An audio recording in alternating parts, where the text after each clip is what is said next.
Hai teman-teman, selamat datang di channel saya, Suket Ijo Channel. Sebelum kita lanjut ke ceritanya, Suket Ijo Channel ingin berbagi info buat teman-teman sekalian yang sedang membutuhkan sneakers, kaos dan sendal dengan harga yang murah tapi dengan kualitas yang baik. Silahkan kunjungi toko kami, Ravania Lariskan, dan link akan kami sertakan di deskripsi. Berikut sebagian produk-produk yang kami tawarkan.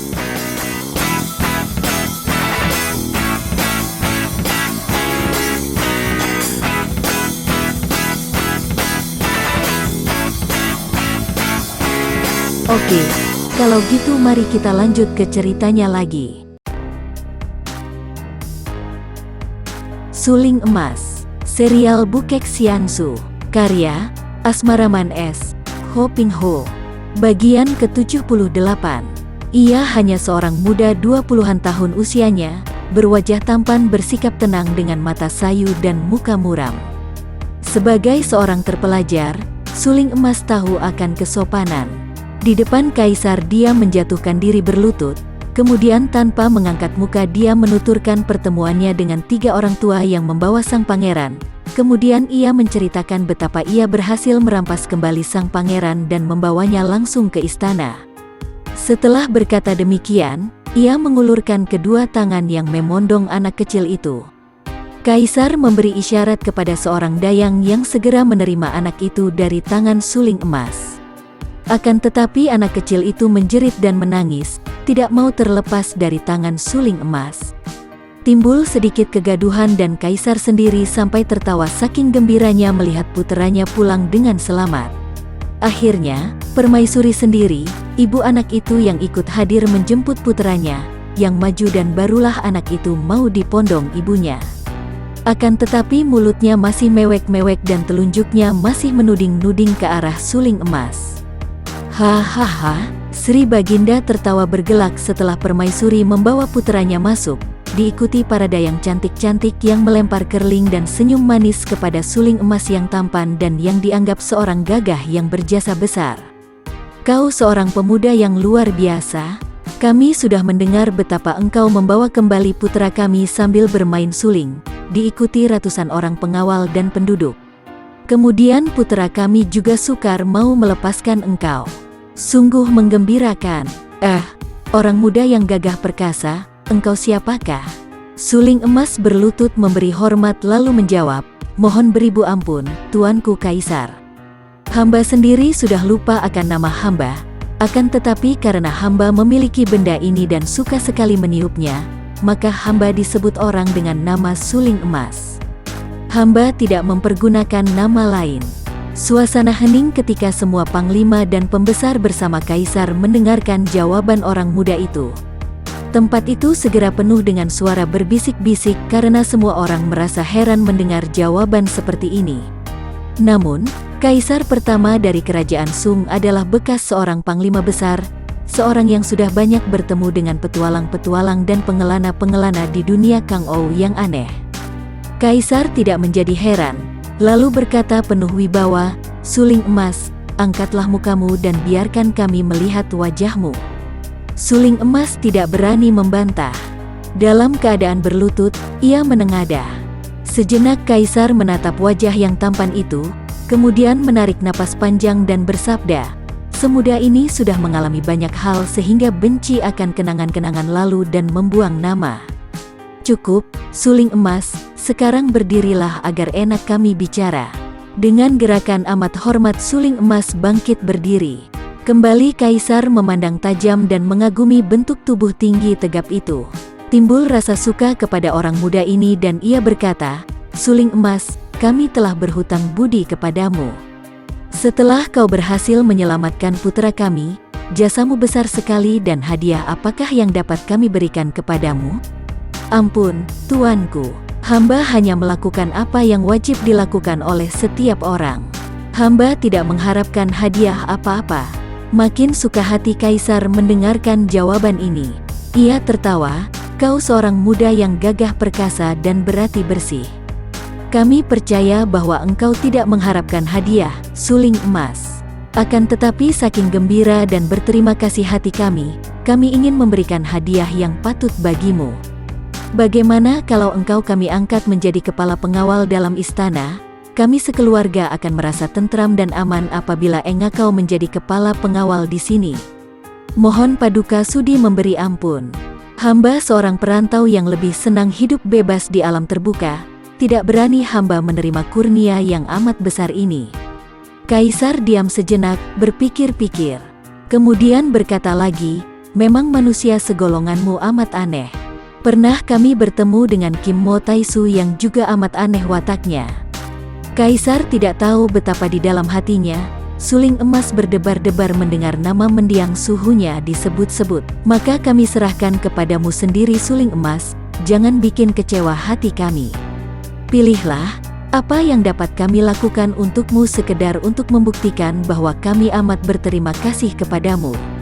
Kalau kau selalu menolak, hati kami akan merasa tidak enak dan tidak senang.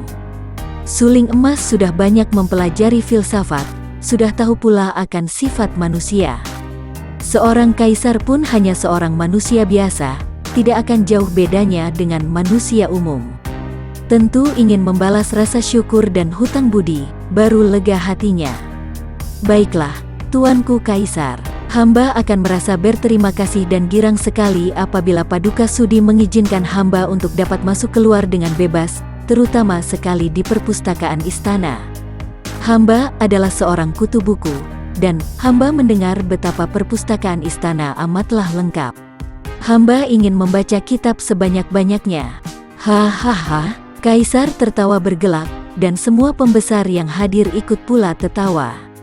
Tidak hanya karena latah, melainkan juga karena memang geli mendengar orang muda itu memilih hadiah seperti itu. Boleh. Hei, pengawal, sampaikan kepada semua petugas dalam istana dan kepada penjaga perpustakaan, mulai saat ini suling emas boleh masuk keluar dan membaca kitab mana saja ia sukai. Hahaha, selain itu, suling emas. Apalagi, kami memberi kesempatan satu lagi. Pilihlah. Suling emas merasa bingung.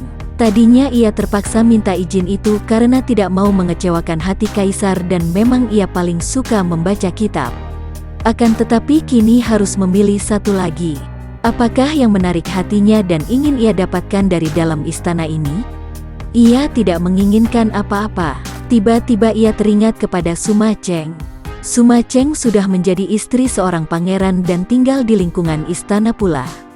Kalau saja Suma Cheng masih gadis, belum menjadi istri orang lain, sudah dapat ia pastikan ia akan berani mati, minta dijodohkan dengan Suma Cheng. Akan tetapi, bagaimana ia bisa berpikir seperti itu? Melihat wajah pemuda itu termenung dan agak pucat, Kaisar bertanya lagi, jangan ragu-ragu dan takut-takut suling emas. Katakanlah apa yang kau kehendaki, yang kau pilih. Kami akan mengabulkannya. Dalam gugupnya dan dalam kemarahan pada diri sendiri yang berpikir bukan-bukan mengenai Suma Cheng, suling emas menjawab sedapatnya, hamba mohon supaya diberi kebebasan pergi ke dapur istana dan minta masakan apa saja dari petugas dapur. Kini para hadirin yang tertawa bukanlah latah, bahkan mendahului Kaisar. Ramailah ruangan itu. Suara ketawa baru berhenti ketika Kaisar mengangkat kedua lengannya ke atas. Hahaha. Jangan berkecil hati, suling emas. Kami dan semua yang hadir tertawa karena lucu dan terharu akan kesederhanaan hatimu. Baiklah, setiap saat kau boleh masuk dapur dan makan sekenyangmu. Juga kalau engkau memerlukan pakaian atau apa saja, tidak usah ragu-ragu, beritahukan kepada kepala pengawal, pasti akan kami beri. Selain dua hadiah itu, kami pun hendak memberi beberapa pasang pakaian yang sekiranya pantas dan cocok dipakai suling emas, pendekar perkasa yang menjadi sahabat seisi istana kerajaan Sung Yang Jaya. Suling emas tidak berani menolak, juga ia menerima undangan Kaisar untuk tinggal di istana selama ia suka, menikmati isi perpustakaan yang amat lengkap. Beberapa hari kemudian ia menerima 5 pasang pakaian dari sutra hitam yang amat halus dan indah. Bajunya dari sutra hitam, celananya ada yang putih ada yang kuning dan pada setiap baju, di bagian dada, tersulam benang emas sebentuk bulan dengan sebatang suling menyilang. Kaisar memegang teguh janjinya. Suling emas dapat bergerak leluasa di dalam istana, dan setiap saat, biar malam sekalipun, ia berani masuk perpustakaan istana. Apabila pintunya sudah tertutup rapat di waktu malam dan penjaganya duduk mengantuk di depan pintu, suling emas memasuki gedung perpustakaan dari atas genteng. Semua petugas istana tidak pernah mengganggunya dan semenjak itu, nama suling emas amatlah dikenal. Apalagi setelah ia mengenakan pakaian anugerah kaisar. Tidak seorang pun tahu bahwa pendekar besar ini hanya beberapa tahun yang lalu adalah seorang juru tulis Pangeran Sumakong dan menderita hukum siksa oleh Sumakongcu karena berani bermain cinta dengan putri Pangeran Sumakong yang kini menjadi istri Pangeran Qiang. Hanya beberapa pekan lamanya suling emas menikmati kemewahan istana. Pada suatu hari, orang tidak melihat bayangannya lagi karena suling emas telah pergi meninggalkan istana tanpa pamit. Kamarnya kosong dan di situ hanya terdapat tulisan huruf indah di atas tembok kamar, di bawah bimbingan Kaisar bijaksana, rakyat makmur negara aman sentosa. Kaisar diberi laporan akan kepergian suling emas, hanya mengangguk dan selanjutnya memberi perintah agar kamar itu selalu dipersiapkan untuk suling emas. Tulisan dalam kamar itu amat menyenangkan hati Kaisar yang diam-diam merasa kecewa bahwa suling emas tidak mau menjadi pengawal pribadinya. Sesungguhnya bukan hanya karena gagal menculik putra kaisar saja yang memaksa Aliong, Akui dan Samhua tergesa-gesa kembali ke Pekkoatu, tidak mau berusaha lagi menculik pangeran kecil seperti yang ditugaskan kepada mereka oleh Kong Lo Senjin. Terutama sekali karena melihat suling emas di tangan orang muda itulah yang membuat mereka khawatir sekali akan keadaan majikan mereka. Mereka tahu benar bahwa suling emas pusaka keramat itu tadinya berada di tangan sastrawan Ciu Bun yang berada di Pulau Pekkoatu. Pulau yang sukar didatangi orang, dan pula, selain Kong Lo Senjin sendiri yang sering kali berada di pulau, juga di sana terdapat dua orang murid majikan mereka yang memiliki ilmu kepandaian luar biasa, yaitu Be Ciu dan Be Qiu. Bagaimana sekarang tahu-tahu suling emas itu terjatuh di tangan murid Kim Mo Taisu? Ketika tiga orang tua ini mendarat di Pulau Pekkoatu, mereka menjadi kaget sekali.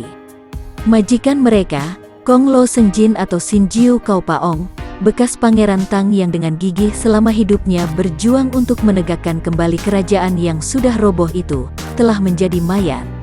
Kakek lumpuh itu telah mati dalam keadaan duduk bersila bersandar pohon dan sebuah kitab kecil berada di kedua tangannya. Berhadapan dengan Kong Lo Senjin, juga duduk bersila bersandar batu besar dan sudah menjadi mayat, adalah sastrawan Ciu Bun. Samhua, Aliong dan Akui cepat memeriksa. Ternyata kedua orang itu sama sekali tidak terluka. Agaknya mereka mati wajar, dan sebelum mati mereka itu agaknya bercakap-cakap membicarakan kitab kecil yang berada di kedua tangan Kong Lo Senjin. Dengan hati-hati mereka mengambil kitab kecil dari tangan Kong Lo Senjin, lalu mengurus penguburan kedua orang itu. Penguburan yang sederhana dan sunyi tanpa upacara apa-apa karena di dalam pulau kosong itu memang tidak ada apa-apa. Mereka bertiga merasa heran mengapa tidak tampak bayangan Be Qiu dan Be Ciu. Mereka mencari-cari di dalam pulau dan memanggil-manggil, namun tidak terdengar jawaban. Ketika mereka tiba di tepi laut, di pantai sebelah selatan Pulau Pekkoatu, mereka terkejut bukan main melihat mayat tergeletak malang melintang di sekitar pantai dan mereka semua mati dalam keadaan terluka oleh pukulan-pukulan dahsyat. Kuda Liong Ma milik Kong Lo Senjin, yaitu kuda bekas tunggangan sang pangeran, seekor kuda yang mahal, juga telah menjadi bangkai, tubuhnya penuh luka bacokan senjata tajam. Tiga orang tua itu saling memandang, terheran-heran menyaksikan keadaan yang mengerikan itu. Akhirnya, mereka tidak dapat berbuat lain kecuali mengubur semua mayat yang sudah hampir busuk itu. Apakah yang sesungguhnya terjadi dan kemana perginya Be Qiu dan Be Ciu, dua orang manusia aneh murid dan pelayan Kong Lo Senjin?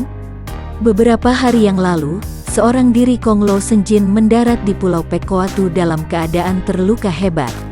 Ia terluka di sebelah dalam tubuhnya akibat adu tenaga dengan Kim Mo Taisu. Sebagai seorang ahli silat tinggi yang sakti, kakek ini maklum bahwa lukanya amat parah, tak mungkin lagi dapat disembuhkan lagi. Akan tetapi dia tidak peduli, ia sudah terlalu tua, pula ia selalu gagal dalam perjuangannya. Ia malah ingin cepat-cepat menemui maut. Begitu memasuki pulau, serta-merta ia mencari Ciubun, bekas sahabatnya yang ia jadikan tawanan di pulau itu. Ingin ia tahu apa yang telah terjadi sehingga suling emas dapat berada di tangan murid Kim Mo Taisu. Ketika ia menemui Ciubun, ternyata kakek sastrawan itu tengah duduk bersila bersandar batu dan membaca kitab kuno dengan asyiknya. Melihat kitab itu, Kong Lo Senjin berteriak girang. "Ah, kau telah mendapatkan kitabnya?" Ia segera duduk pula di depan Ciubun. Ciubun bergerak lemah dan wajahnya pucat seperti mayat, namun membayangkan kepuasan dan kebahagiaan. "Iya," kutukar dengan sulingnya. "Kau sudah bosan akan suara suling itu, sekarang dengarlah sajak-sajak dalam kitab ini, Senjin. Bacakanlah." Cibun lalu mulai membaca sajak. Suaranya masih keras dan di antara angin yang bertiup dari laut menyapu permukaan pulau itu, terdengarlah nyanyian sajak yang aneh dan menggetarkan kalbu.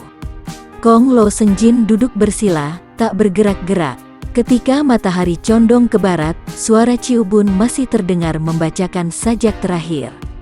Begitu habis sajak terakhir itu ia menyanyikan, terdengar keluhan panjang dan tubuh Kong Lo Senjin menjadi lemas, bersandar pada batang pohon dan nyawanya melayang di antara gema suara nyanyian sajak terakhir. Akhirnya semua itu kosong hampa, sesungguhnya tidak ada apa-apa. Pada keesokan harinya, terdengar suara ribut-ribut di tempat itu. Kiranya dua orang kakek yang seperti kanak-kanak, juga seperti iblis, Bekyu dan Beciu, telah berada di situ. Melihat betapa majikan dan guru mereka telah tak bernapas lagi, juga kakek tukang suling seperti yang mereka sebut kepada Ciubun, sudah mati, mereka berteriak-teriak menantang orang yang tak tampak yang dianggapnya membunuh Kong Lo Senjin, lalu menangis menggerung-gerung bergulingan di atas tanah, merobohkan pohon-pohon dan batu-batu besar, memaki-maki kemudian tertawa-tawa karena geli menyaksikan tingkah laku masing-masing. Memang Ciubun juga menghembuskan napas terakhir setelah ia mendekati dan menemukan kenyataan bahwa sahabatnya itu telah meninggal dunia. Sambil menarik nafas panjang, Ciubun mengerahkan tenaganya merangkak dan menaruh kitab kecil di dalam kedua tangan mayat sahabatnya, kemudian ia kembali duduk bersandar batu. Sudah berhari-hari dia duduk di situ, tanpa makan dan minum menanti datangnya maut karena ia merasa bahwa tubuhnya sudah tidak kuat lagi. Akhirnya ia menghembuskan napas terakhir lewat tengah malam. Kakek gila Bekyu dan Beciu lalu lari ketakutan dari tempat itu ketika mereka teringat bahwa orang mati bisa menjadi setan. Mereka lari ketakutan mencari kuda tunggangan Kong Lo Senjin. Seperti biasa, mereka berebut menunggang kuda dan membalapkan kuda itu mengelilingi pulau dengan maksud menjauhkan diri dari dua mayat manusia itu. Akan tetapi karena pulau itu tidak begitu besar dan kuda itu dapat berlari cepat sekali, setelah lari seputaran kembali mereka melihat dua mayat yang duduk bersandar pohon dan batu. Mereka makin ketakutan dan kembali membalapkan kuda. Pada saat itu, secara kebetulan sekali sebuah perahu dagang yang berlayar dari selatan, terdampar di pantai Pulau Pek Koatu setelah sehari semalam perahu itu jadi permainan badai dan ombak. 32 orang penumpang lalu melompat turun mendarat untuk mencari makan dan minum karena semua ransum habis disapu air laut. Tiba-tiba mereka mendengar suara derap kaki kuda dan dapat dibayangkan betapa kaget dan heran hati mereka ketika melihat dua orang kakek setengah telanjang menunggang kuda itu dengan cara yang luar biasa. Si kakek gendut berpunuk duduk di leher kuda sambil memegangi kedua telinga kuda, sedangkan si kakek kurus menggantung pada ekor kuda di sebelah belakang. Akan tetapi perasaan kaget dan heran ini segera berubah menjadi kacau ketika kuda itu menerjang ke arah mereka dan kedua kakek itu berteriak-teriak tidak karuan. Mereka cepat mencabut senjata masing, ada yang mencabut pedang, ada yang menghunus golok, namun tidak ada gunanya karena Bekyu dan Beciu sudah mengamuk hebat. Dari atas kuda, kedua orang manusia iblis ini melayangkan pukulan, tendangan, dan setiap kali kaki atau tangan mereka bergerak, tentu ada seorang yang ditendang, dipukul atau dilempar ke atas seperti orang melempar-lemparkan tikus saja. Hebatnya, mereka yang terkena tendangan atau pukulan, roboh untuk selamanya karena napasnya putus seketika. Dua orang manusia iblis itu memang wataknya aneh dan tidak normal. Pernah ketika mereka sembuh dari gigitan seekor kelabang berbisa, mereka mengamuk dan membunuh semua kelabang yang ada di pulau itu, baik kelabang kecil maupun besar, ataupun binatang merayap yang mirip kelabang. Sekali membunuh, mereka seperti mabok dan tidak akan berhenti kalau belum terbunuh semua. Pada saat itu, mereka pun seperti mabok. Sambil berteriak-teriak, tertawa-tawa dan kadang-kadang bertepuk-tepuk tangan, Baekgyu dan Baekgyu menyerbu, kadang-kadang dari atas kuda, kadang-kadang turun dan meninggalkan kuda. Mereka menghantam, menendang, membanting, mencekik. Belum setengah jam lamanya, 32 orang itu sudah menggeletak malang melintang dalam keadaan tak bernyawa lagi.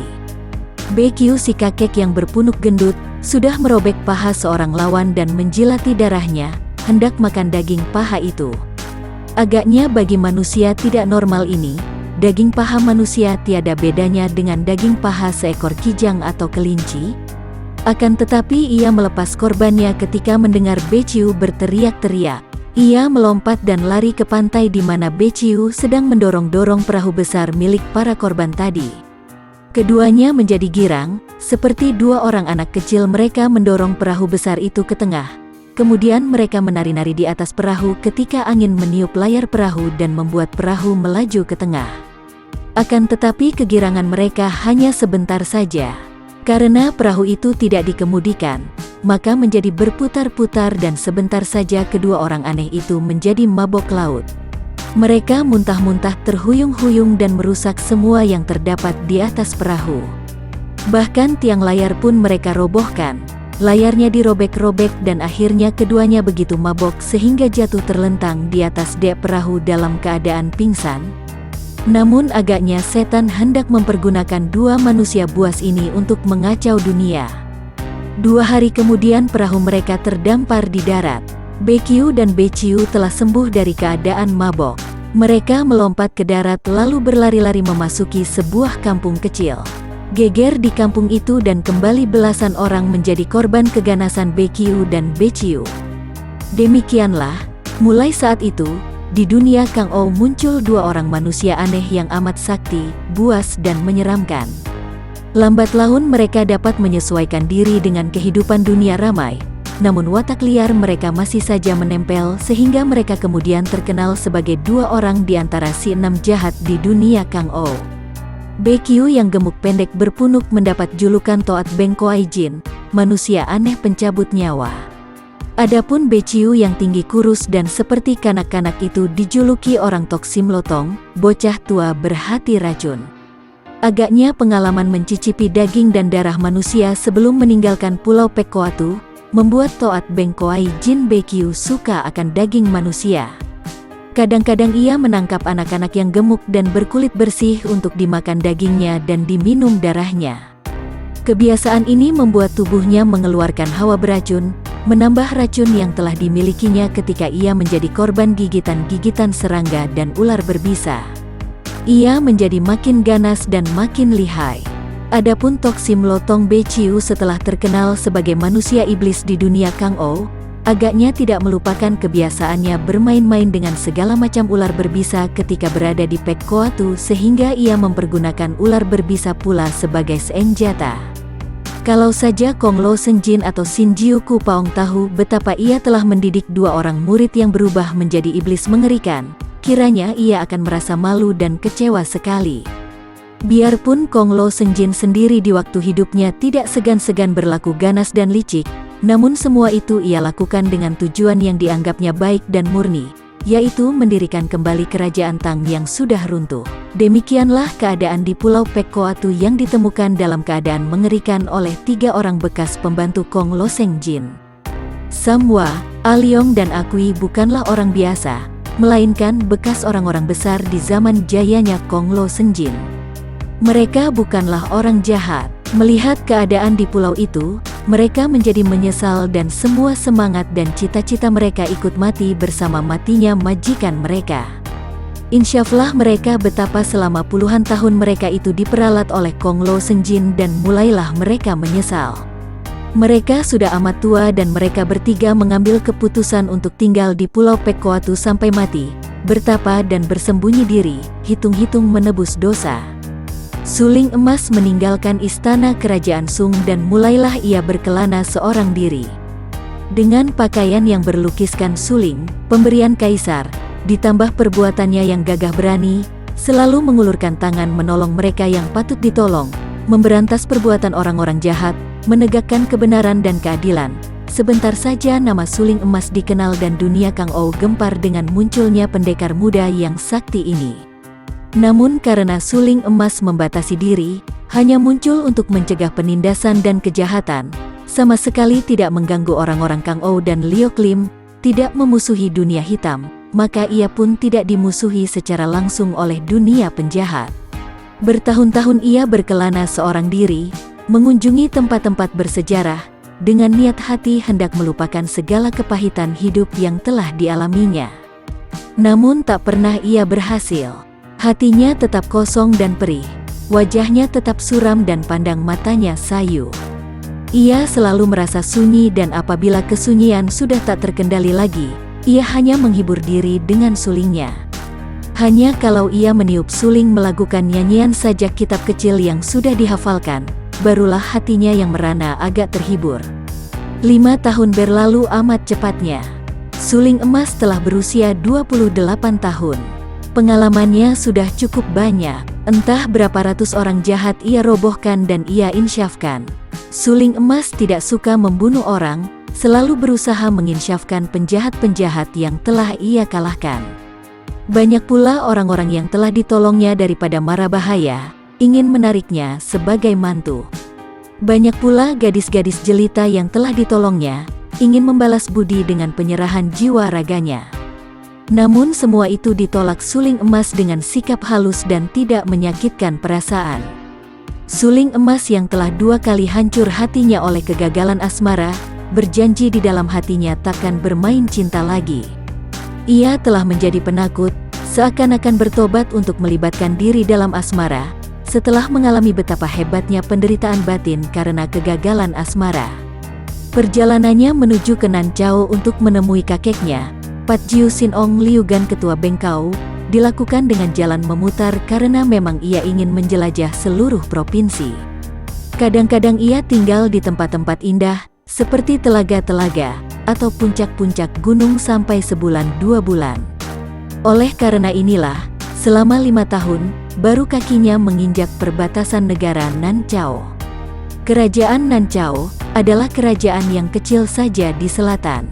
Namun melihat keadaan dusun dan kotanya yang ramai, rakyatnya yang hidup makmur, tidak tampaknya orang-orang berpakaian jembel dan pengemis, menunjukkan bahwa penguasa Nanchao adalah orang-orang pandai. Apalagi setelah Suling Emas bermalam di sebuah dusun, ia mendapat kenyataan bahwa rumah-rumah di seluruh Nanchao di waktu malam atau kalau sedang ditinggal pergi penghuninya, pintu dan jendelanya tak pernah dikunci. Hal ini hanya membuktikan bahwa penduduk hidup dalam suasana aman tenteram, tidak takut barang-barangnya dicuri karena memang tidak pernah ada pencuri. Penuh kekaguman hati Suling Emas menyaksikan ini semua. Rakyat hidup tidak mewah, namun cukup dan pada wajah mereka terbayang kepuasan. Ia kagum dan juga girang karena bukankah kakeknya yang menjadi guru negara dan orang terpenting di situ?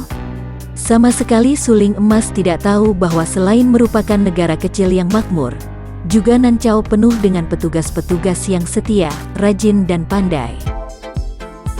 Bagi teman-teman yang menyukai video ini, silahkan subscribe, share and like. Jangan lupa nyalakan bunyi loncengnya untuk mendapatkan video-video terbaru dari kami, agar kami terus bersemangat dalam membuat video-video yang menarik. Mohon maaf kalau masih banyak kesalahan di sana-sini. Semoga kedepannya kami bisa lebih baik lagi. Terima kasih.